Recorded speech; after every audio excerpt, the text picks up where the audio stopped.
We do see a lot of differences among folks in older adulthood, whether some are really frail and sort of at the end of life, or whether they're still very active.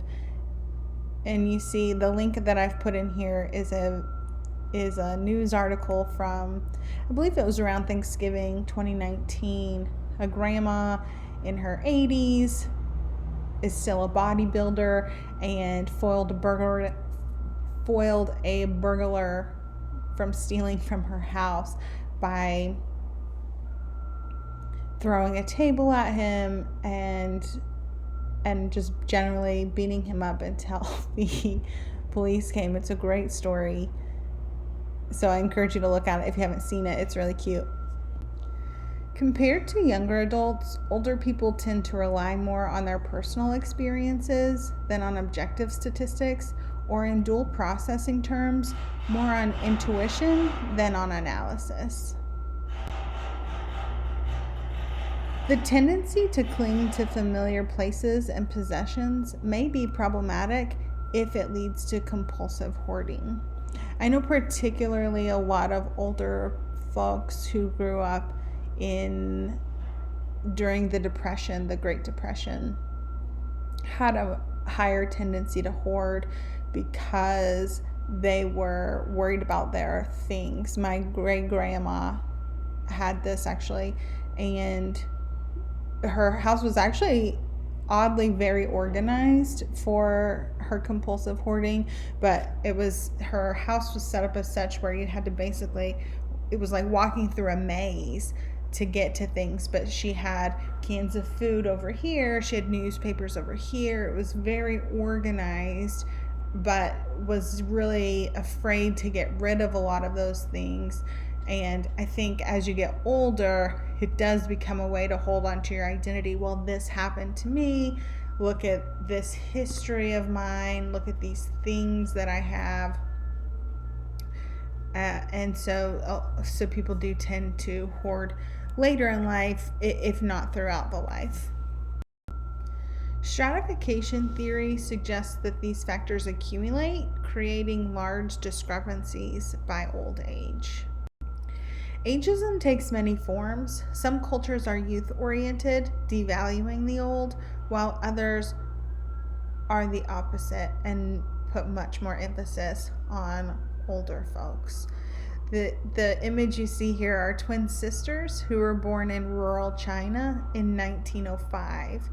This photo was taken when they were 103 years old. Besides needing the money, some employees over age 65 stay on the job because they appreciate the social recognition and self-fulfillment that work brings. Most of the folks that I know who have retired that get us another job, it is because they're missing that social interaction. They're looking to fill their time and still feel generative. They're looking for that kind of excitement that getting out of the house and being on a schedule and having a routine fills. Bridge jobs, so some employers provide bridge jobs. A bridge job would just be, maybe you were an executive or had a higher level position. A bridge job is going to be usually with the same company, but maybe with less responsibility or less structure, maybe have a little bit more flexibility as employees get older, maybe less physical demands, just depending on the job. You can see here older adults volunteer less often than middle-aged adults, according to official statistics. However, this counts people who volunteer for organizations, so schools, churches, social groups, and so on.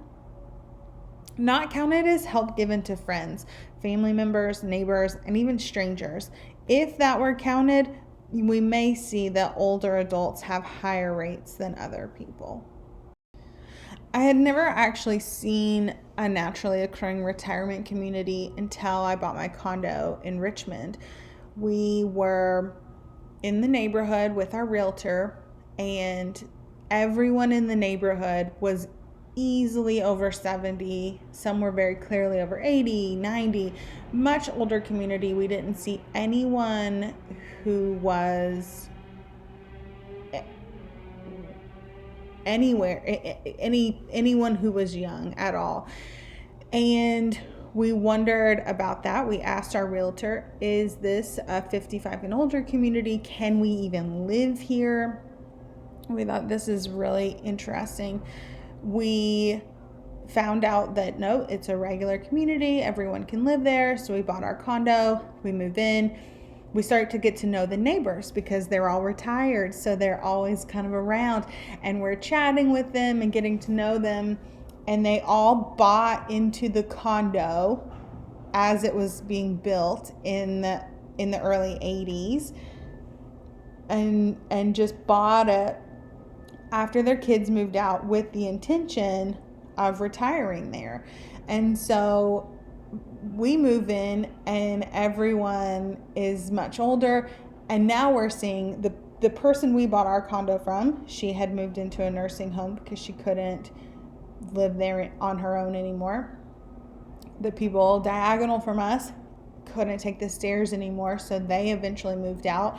And we're seeing, as people are getting older, they're now starting to move out, and it is turning into a younger crowd. So it's really interesting to kind of watch the demographic shift as people kind of age out of these houses. But generally, they want to stay there. They like the neighborhood. There are a lot of activities and things to keep them active and engaged and have a social life right there in our building. It's really an exciting place to live for a lot of older folks. The traditional nuclear family consists of two parents and their children living together. Today, as couples have fewer children, the beanpole family is becoming more common. This kind of family has many generations, each typically living in its own household, with only a few members in each generation. Relationships with the younger generation promote the emotional and physical well-being of the older generation. Remote grandparents, sometimes called distant grandparents, are emotionally distant from their grandchildren. Companionate grandparents, sometimes are called the fun-loving grandparents. They tend to entertain and spoil their grandchildren. Involved grandparents are active in the day-to-day lives of their grandchildren. Surrogate grandparents raise their grandchildren, usually because the parents are unable or unwilling to do so.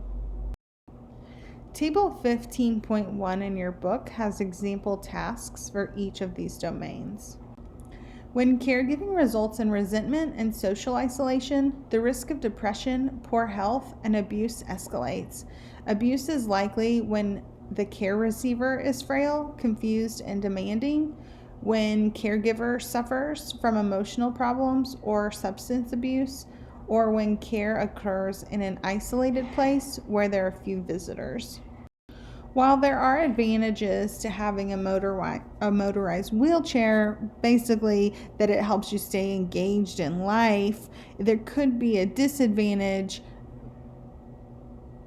to not walking unless there is an equal amount of strength training that is happening in addition to riding around.